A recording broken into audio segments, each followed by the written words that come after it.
There's something lurking in the water. It's a clear danger to us. And it kills with lightning speed. They have the right equipment to do damage. The beast tears through flesh and bone. Yeah, it was the scariest looking fish I'd ever seen. This creature has terrified man for centuries.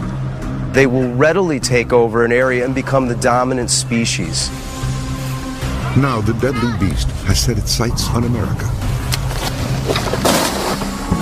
Topside, got a problem. Monster Quest is investigating piranhas in America.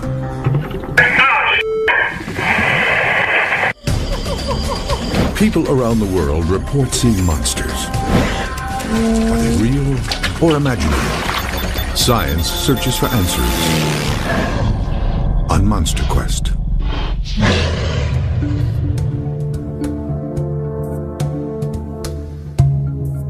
The Southeast is home to thousands of lakes. These beautiful oases are summer retreats for families who come to relax and cool off. But something deadly may be lurking beneath the placid waters. Very sharp teeth, triangle, very razor sharp teeth. They can strip down meat to the bone. They are somewhat like the vultures of the fresh water. I didn't know what it was, didn't know exactly what we'd caught. Eyewitnesses report seeing swarms of vicious piranhas with rows of razor-sharp teeth. These beasts often attack without provocation and can tear apart flesh. The carnivorous beasts live in freshwater rivers and lakes. Yeah, absolutely, I was shocked.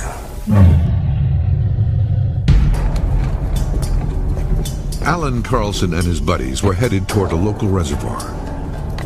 The spot was also a popular place for families to swim and fish. It was Labor Day weekend. We were fishing with night crawlers, bottom fishing for catfish. And then the piranha struck. Well, when it hit the line, it just took off, and the sensation was of a bluegill. I thought it was a big bluegill. And my buddy said it might be a record bluegill, the way it was bending my pole over. And I fought it for a few minutes and got it in, and when I went to lift it up, we was looking down in its mouth and we seen all the teeth. Looking down in its mouth, yeah, it was the scariest looking fish I'd ever seen. Didn't know what it was, didn't know exactly what we'd caught. Carlson showed the fish to a Tennessee wildlife official who confirmed it was a piranha.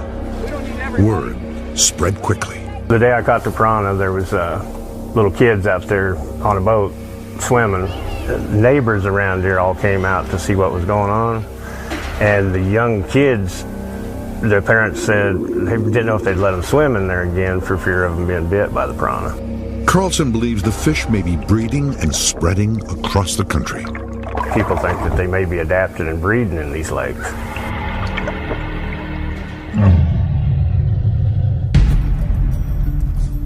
Piranhas are native to South American countries like Brazil and Venezuela, places where warm water temperatures are normal. They are not known to exist in the U.S. except as pets.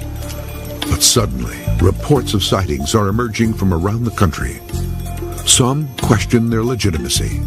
If someone had a few piranhas in their aquarium and they released them into a nearby lake or pond that had, say during the summer when the water temperatures are warm, the piranhas would survive the summer. Whether or not they would reproduce is less likely. Fishermen are probably doing a fairly good job of removing most or all the piranhas that are there. I suspect that the piranhas that have been released are hungry. They've been raised in aquaria, and they're probably fairly easy to take with a hook and line. Moreover, it's unlikely, especially in a place like Lake of the Ozarks, that any of the piranhas would survive the winter. The most notorious location for piranhas in America is here at Lake of the Ozarks near Jefferson City, Missouri. Locals have caught a number of piranhas here over the last few years, and conservation officials confirm that the fish have been found in these waters.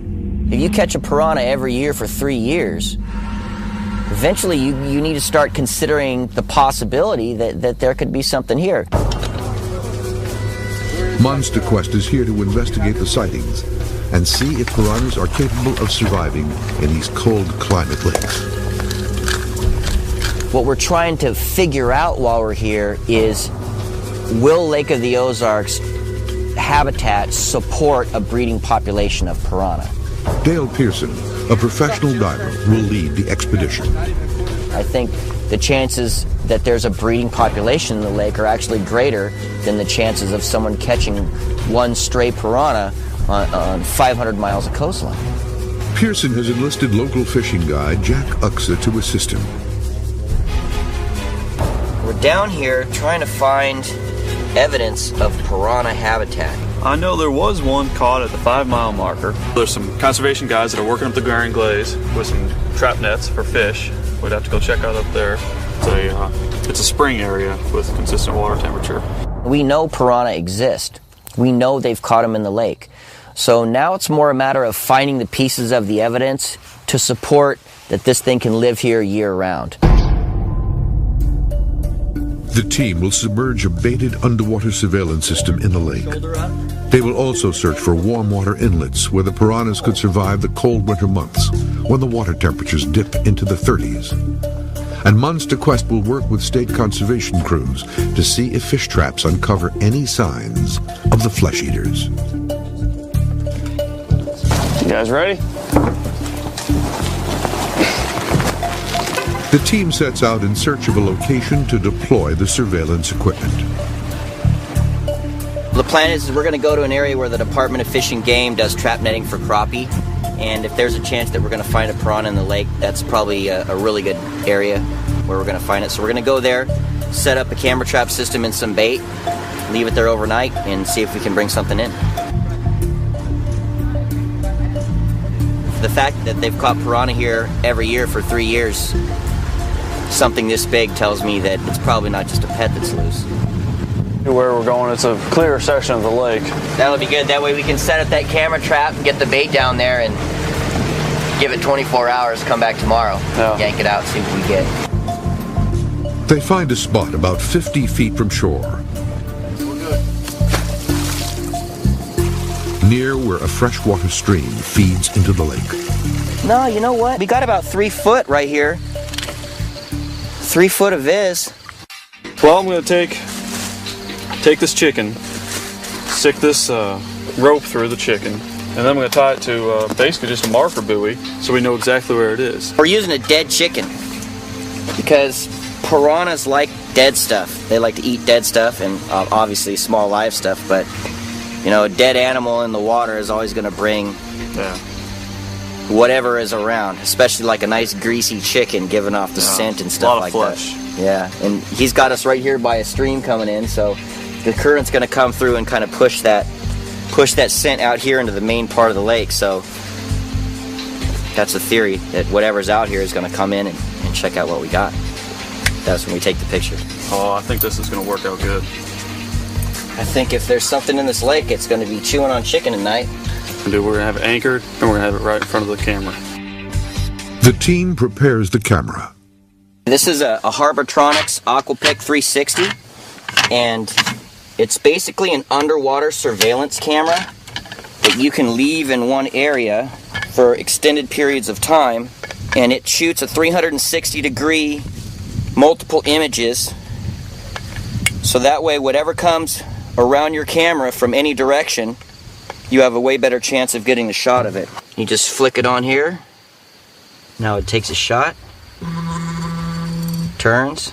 So every minute we're taking a 360-degree shot around our bait. So hopefully whatever comes up, we'll be able to see it.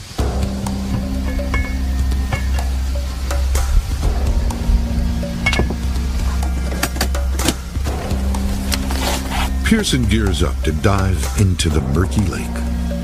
Visibility is extremely low.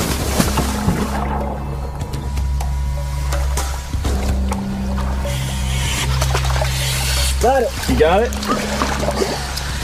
What we need to find out is how many of them are here, and or if the habitat's strong enough to support a whole population of these things. That's the whole reason for the dives. Okay, roger that. We're gonna go to the bottom now. I'll contact you when I hit the bottom. Copy. We got a lot of swimmers, a lot of people that use the lake, but very rarely do we ever see scuba divers here. What kind of visibility do you have?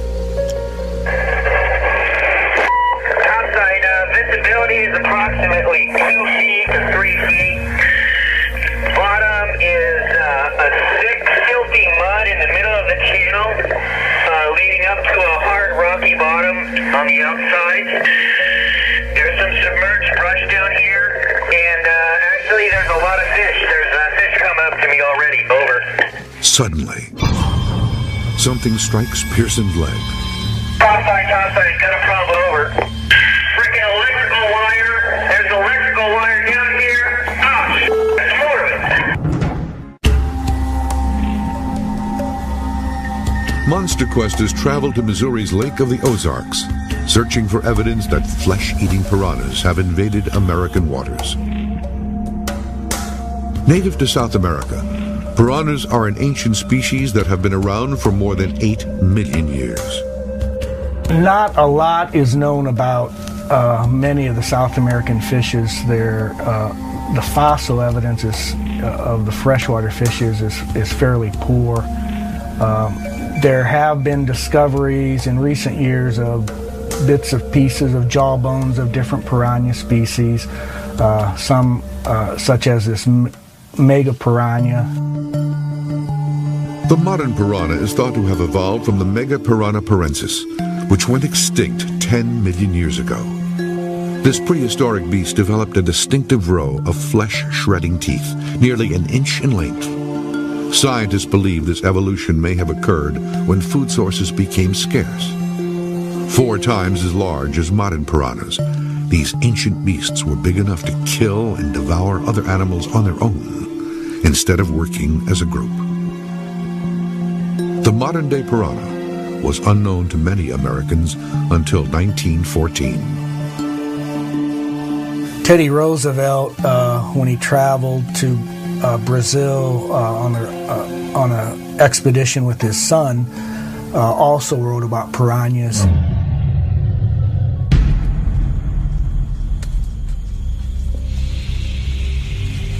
President Roosevelt, a wildlife enthusiast, wrote repeatedly of the wondrous new species he saw along the way. When he witnessed a cow carcass thrown into piranha-infested waters, he marveled at the way it was ripped to shreds and reduced to a skeleton. Many Americans learned of the fish for the first time by reading the president's impressions in his 1914 account, Through the Brazilian Wilderness. The president described the ferocious coordinated attacks, reporting that no one in his group dared get too close to the piranha-infested waters.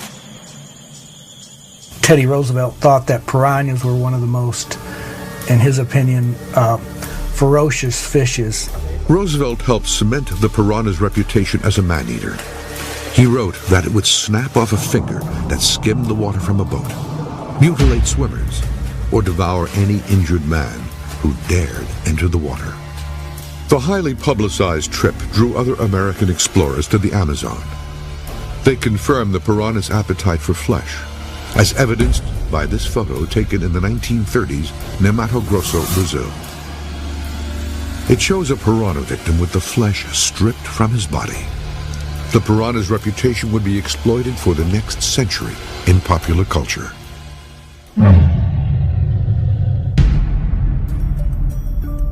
Some fishermen fear these ferocious creatures may be living and perhaps breeding in U.S. waters. However, most experts believe that if these beasts exist in the U.S., their range would be extremely limited. In North America, there are a few areas, or at least in the United States, there are a few areas where piranhas could likely survive, possibly in southern Florida, some southern extreme parts of Texas and California, also Hawaii, obviously. Missouri's Lake of the Ozarks is not an area that fits this description.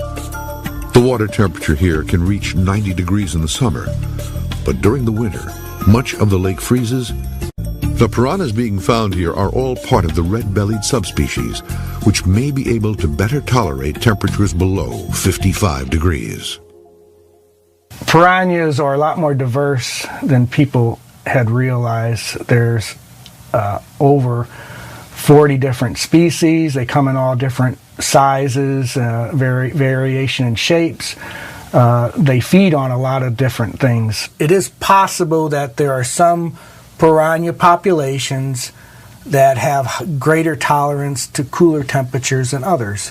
So if you obtain some piranhas from, say, southern Brazil, which is getting more into subtropical, possibly even into temperate areas, these piranha species may be able to survive better in cooler waters in North America. In order to test the theory that the red-bellied piranhas can survive in a cold water environment, the team has set up an experiment at the Aquatropics Aquarium Center in Minneapolis. We're going to hook up a chiller to the aquarium. The science team will slowly lower the water temperature to determine if the fish can survive seasonal temperature changes in the Lake of the Ozarks. We have a 66-gallon aquarium with 4 fabulous specimens of red-breasted piranha. We're going to incrementally reduce the temperature of their environment from a median temperature right now of 75 degrees and bring them down to about 50 degrees over the course of 5 days.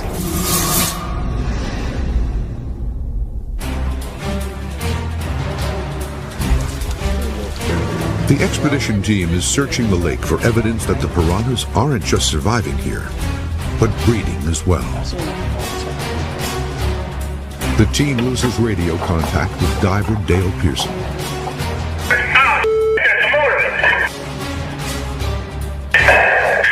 going to try to untangle myself. I'll be fine. Just give me a second.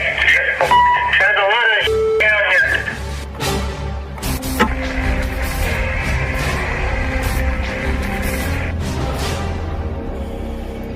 Suddenly, he emerges from the murky water.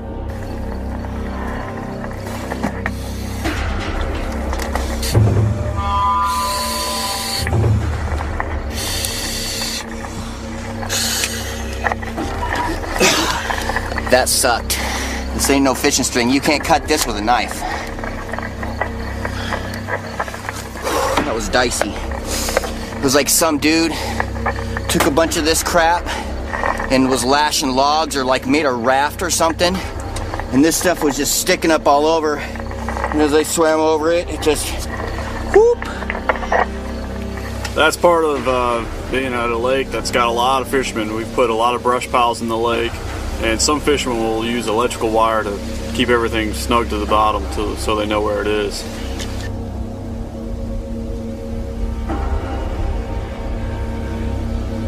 The team is looking for a clearer location to place the underwater surveillance camera. They pick a spot where piranhas have been known to strike bait. Hi, Dale. This is right near the 5-mile marker. This is where a little girl caught a piranha here recently. Okay. And this is our next dive site. See if you can find anything. All right. Water looks better here. Looks more clear. Mm-hmm. It is. Yeah, the first deployment of the Aquapix camera system, we had a seal rupture, and we got some water in the system. We were able to take it apart that night, dry everything out, and luckily not enough water got in there to totally destroy the system.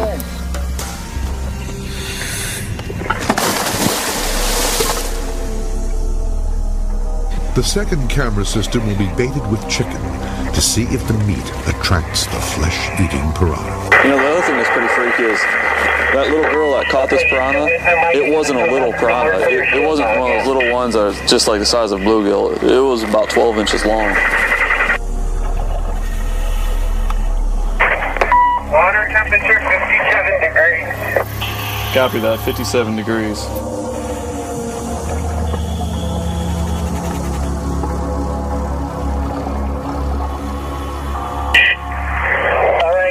Jack camera and gate are in position. I'm returning to the dock. Over.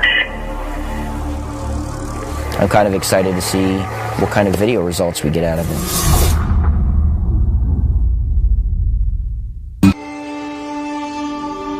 Monster Quest is exploring U.S. waters, searching for deadly flesh-eating piranhas. This species has long been known to thrive in the warmer climates of South America. People were very afraid of going into the water.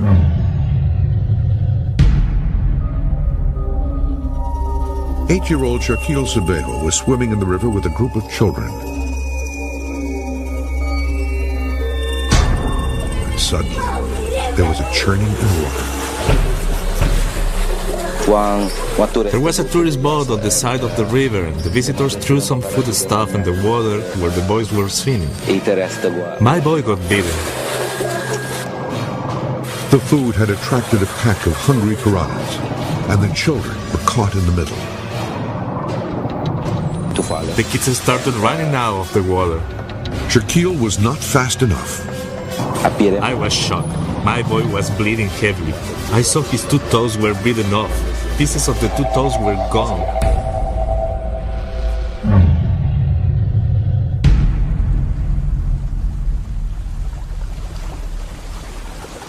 Suriname lies in the northern edge of South America, just north of Brazil. The science team has journeyed here to determine what triggers these deadly fish to attack. Expedition leader Lee Hales meets with a local guide who will take him into the remote reaches of the country's wilderness. Where can we find piranhas here in Suriname? We have some specific spots where we will be trying to find them. Okay. So here we are in Paramaribo. So we will be traveling by bus, by road, all the way to Boskamp. And from there we will go by boat and go into the tributary of the Copanama River. This is the Copanama River and this is the Wayambo. We will be visiting these 2 villages. These 2 are very infamous for piranha attacks because they had some periods where there were a lot of people bitten there over there. So we will go there and see for ourselves.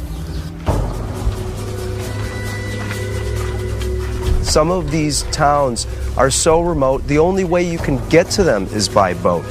So that in itself is going to be interesting. Yeah. Beneath these waters that are dark and murky lays a creature that has the ability to attack at any point in time without any provocation. Yeah, in a lot of respects, I am somewhat afraid of the piranha and what their capabilities are, because you just don't know. The team will travel to Suriname's remote interior, an 8-hour journey along the piranha-infested Copername and Wayambo rivers. The entire trip will be made by dugout canoe. There are not many villages along that river system. It's pretty remote. Yeah, this is by far some of the wildest things I've seen. It's just so far removed from the rest of the world that anything could be here. So this is it? Yeah. Oh, this is incredible. It's thunderstorm. So this is an area, a lot of attacks. Yeah, with some of the most reported attacks, piranha bites incidents. One of the locals here that he had reports of 32. 32.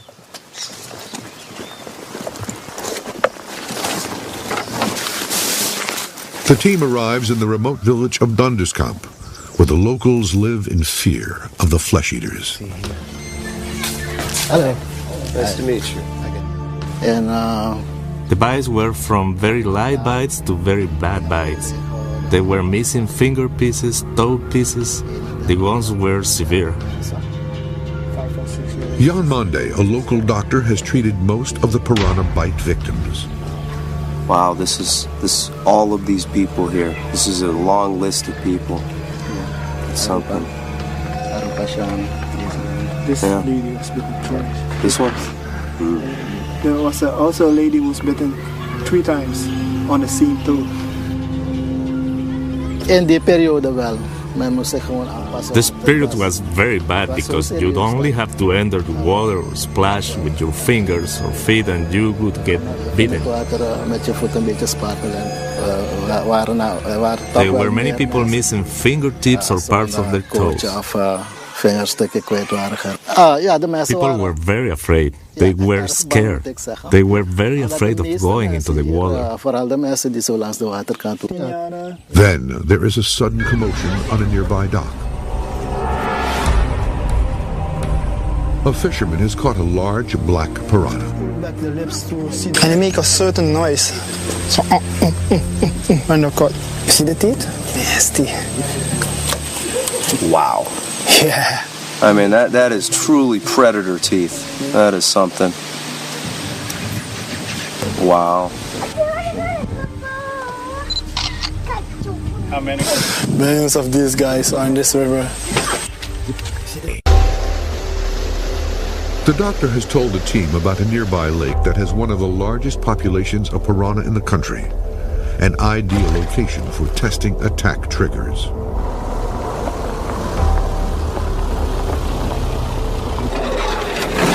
Wow, this is a large reservoir. Yeah, that's the biggest one. I think it's South America. Beautiful.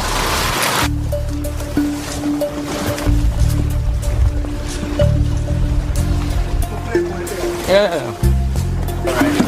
Safety first. Yeah.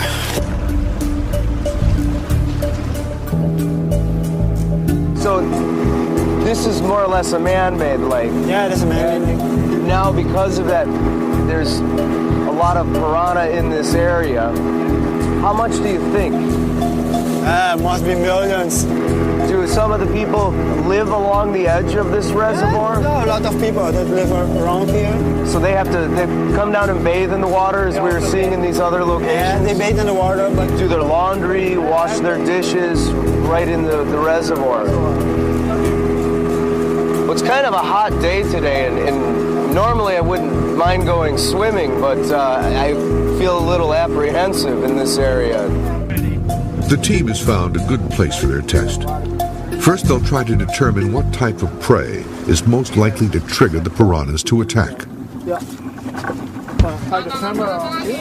All right, we're in an area where there's a lot of piranha, and we see a lot of little bait fish right through here, and we have the advantage of all of these dead trees. So we're going to use these to run a line across and hang this chicken just beneath the surface, and we're going to see exactly how ferocious these guys are and how much damage it's going to do to this chicken in a short period of time.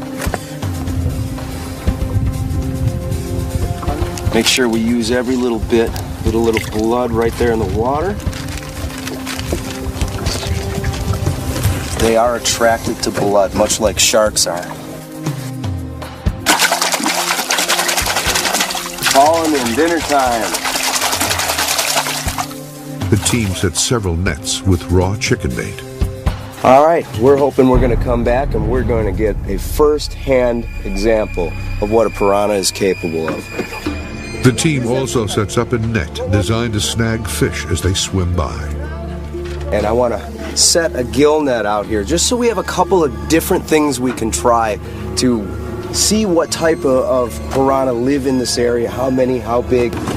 So we're gonna leave it here and come back later and pull the piranhas out.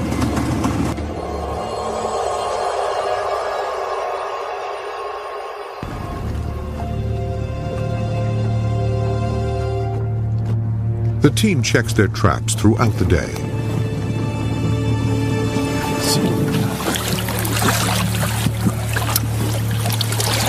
Well, it's still intact. Maybe we haven't left it here long enough. There is no evidence that piranhas are drawn to the chicken. But a check of the gill nets proves there are piranhas in the area. Oh, there's another. There's still a live piranha. One piranha? Yeah. I mean, he's been in there a while, and just look at him snapping. Yeah. Oh, Nice. piranhas. Look at that. Yeah, still. Two good-sized piranha right next to one another. But I don't want to get close to them. Yeah, he's biting on it. Oh, yeah, look at that. Just about every fish we've caught has bites right out of the fins. So that's telling me that the piranha, as they're feeding, are even nipping on one another. So you know there are plenty piranhas around. The team decides that a live trigger might be more attractive to the piranha. They set the trap with new bait. The piranha. They set the trap with new bait. Well, it's getting kind of late. We're losing light, but it's worth a try here. Maybe they're going to come out and be a little more aggressive as it starts to get dark. Some other fish are coming in, so we'll see if we can end the day on a good note and catch a few piranha here. The results are immediate. Very nice one. Nice. Here we go. Here we go. Oh, yeah. Look at that. Let's see. Oh, yeah. Listen to that. He's even making like a little vocalization, too. Oh, he's got a hold of that knife. The movement seems to be the key that triggers the piranhas to attack, puncture, and shred.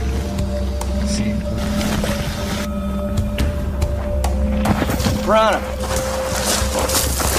I got it. They're doing laundry right over there. And about the third or fourth cast with this lure, out comes this piranha.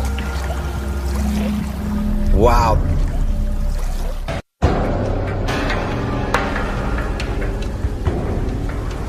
Monster Quest has traveled to Missouri to determine whether piranhas have invaded the Lake of the Ozarks and are breeding here. Parts of this lake freeze every winter, with the water temperatures dropping into the 30s. The science team has theorized that the red-bellied piranha might be able to survive in low water temperatures.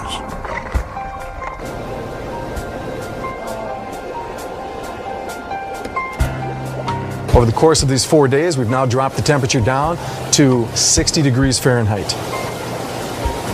I would say until we reached the point of 65 degrees, the behavior was very natural, very normal. When I got to 65 degrees, I noticed one dramatic change in behavior. They became very territorial, almost aggressive towards each other. We had separation of the fish rather than schooling. Now today, probably the most significant change I've seen. We just went from 65 degrees down to 60 degrees. These fish have completely changed their temperament. We have much less activity, almost sluggish. Coloration is still good, but these fish are not aggressive towards each other. Over the next 24 hours, the team will test their theory by dropping the water temperature to 55 degrees and below. Of course, we don't want to harm the fish, but we do want to see where the threshold is. Where do these fish tend to shut down? Where do they become so lethargic that we know they just couldn't survive any cooler? I think these fish are going to trip into a survival mode rather than I'm in a prosper mode. Time will tell.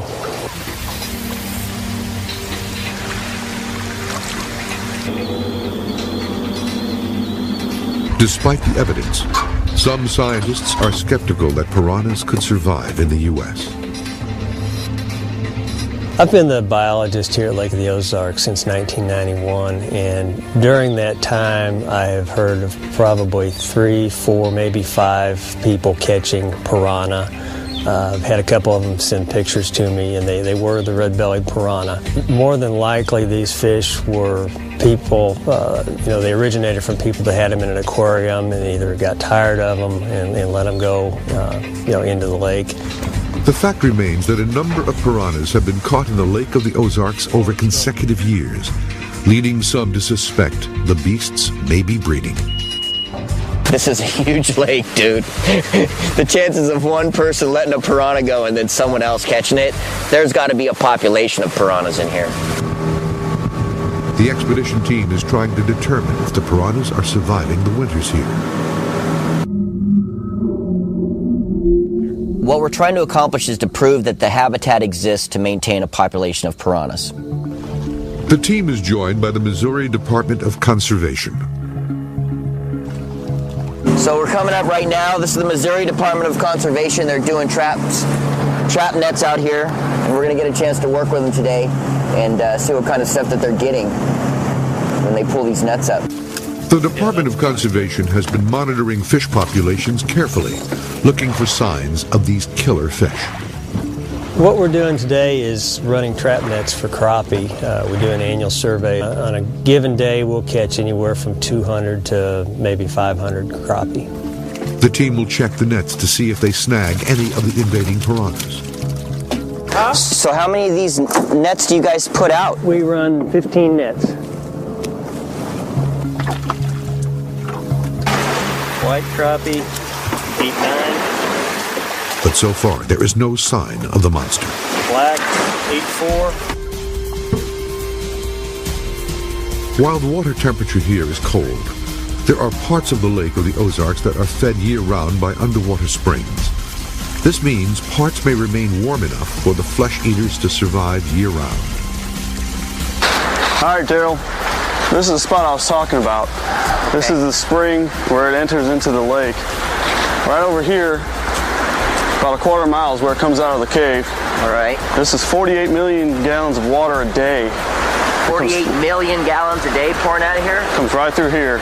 So where can I get in the water? I ain't getting in right there. Yeah, there's no access beyond this point. The team has a theory that piranhas might be able to survive in 55-degree water, and this area might be just warm enough. This is the key part. I believe this water temperature does not fluctuate like the rest of the lake does. Okay. This water temperature should stay somewhere around mid-50s to upper 50s. And if there's going to be a spot, if there's going to be piranhas in this lake, they should be able to come here in the wintertime, and they should be fine. I'll get in right there where that current is. Be real careful. There's lots of snags down here. I've fished down here. They attempt to maneuver to a location where they can take the necessary readings. Okay, so you want temperature readings, depth observation, structure observation. If they can prove the water temperature stays well above freezing, it would mean the lake is a viable habitat for the fish. Oh, good, I'm going down. Pearson dives to the source of the spring while fighting a strong current. Pretty filthy and muddy. Stand by for temperature reading. Over. Depth 1 feet. Temperature 59 Fahrenheit. Over. 59 degrees. Copy, Diver. And this water is stable. This water temperature doesn't change because it comes straight out of the earth. It's gotten a little colder here, but it's not getting much colder than 57 degrees. I think our maximum water temperature here is 57 degrees. Repeat, 57. Over. Thank you. That's what we wanted to find out, is what the bottom temperature is, what the lowest this lake gets, and it looks like 57 degrees is it in the spring area. The water temperature also rises to between 70 and 90 degrees in the summer months, which is ideal for piranha breeding. So now you've got a consistent water temperature that can keep them alive. You have a breeding temperature in the summertime where they can breed, and you have a lake with as much coastline as the state of California. So huge body of water, the temperatures are livable. There's plenty of food in the lake. There's shad and all kinds of stuff all over. So I don't see... I'm trying to find reasons why they couldn't be here. The expedition team returns to a position on Lake of the Ozarks called 5 Mile Marker. A flesh-eating piranha was recently caught in the area. Earlier, the team set a trap here, hoping to get evidence of a piranha. I'm trying to find the jig. It got dragged away a little bit. Kind of shredded up, actually. You see, it's actually a little shredded up. Pretty surprised. Pull her up. Oh, wow. Wow, look at that. It's actually been chewed up quite a bit. Monster Quest is in Missouri on Lake of the Ozarks, searching for evidence that flesh-eating piranhas may be surviving and breeding in these waters. This man caught a piranha in a Tennessee lake. This researcher is studying how much cold piranhas can tolerate. And this researcher is testing piranhas in their natural habitat to see what triggers them to attack.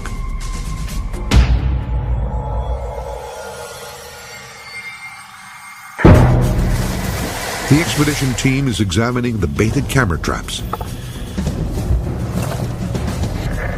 Something has clearly attacked the bait. Definitely some chewing going on here. This has been pulled at. I think something came in from the scent of it. That was a larger predator. Well, did you see any more fish down there? Actually, no. I was surprised. I went down, I looked, found the chicken. It was shredded up for real. And there was nothing around.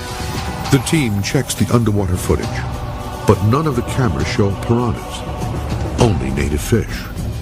It's possible the murky conditions obscured something else feeding on the bait.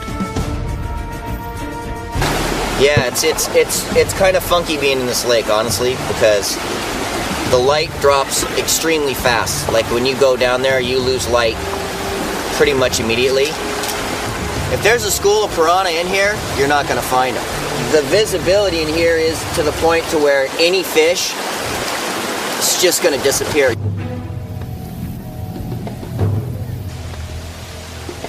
The expedition team is determined that there are parts of the lake that remain at 57 degrees even in winter. And the science team is testing to see if the red-bellied piranha can survive at that temperature. They've reduced the temperature around the test subjects over the course of several days. Of course, we don't want to harm the fish, but we do want to see where the threshold is. Where do these fish tend to shut down? Where do they become so lethargic that we know they just couldn't survive any cooler? On day 5, there are profound changes. We get down to 53 degrees, and these fish started to huddle together. They literally lined up in a row as though they were almost absorbing each other's body heat, the little that there was. But as we continued to drop down to 52, you could tell the disorientation became evident. The fish would swim awkwardly, almost labored. They would huddle together at one point, and then almost as though the instinct of survival were trying to step in, they would take off and try to swim for activity, almost to warm up. Condensation covers the now frigid test tank. The drop in temperature from 55 down to 50 degrees was the big one. We saw the greatest amount of change. The piranhas lose their ability to stay upright at temperatures of 50 degrees. Their equilibrium is gone. The fish, I do believe, would survive fairly comfortably in the mid to upper 50s. This monster quest expedition has turned up some interesting results. The science team is determined that red-bellied piranhas will adapt and huddle together to survive at cooler temperatures. It will take water temperatures below 50 degrees to kill them. And the expedition team has identified spring-fed waters in Lake of the Ozarks that stay in the high 50s year-round.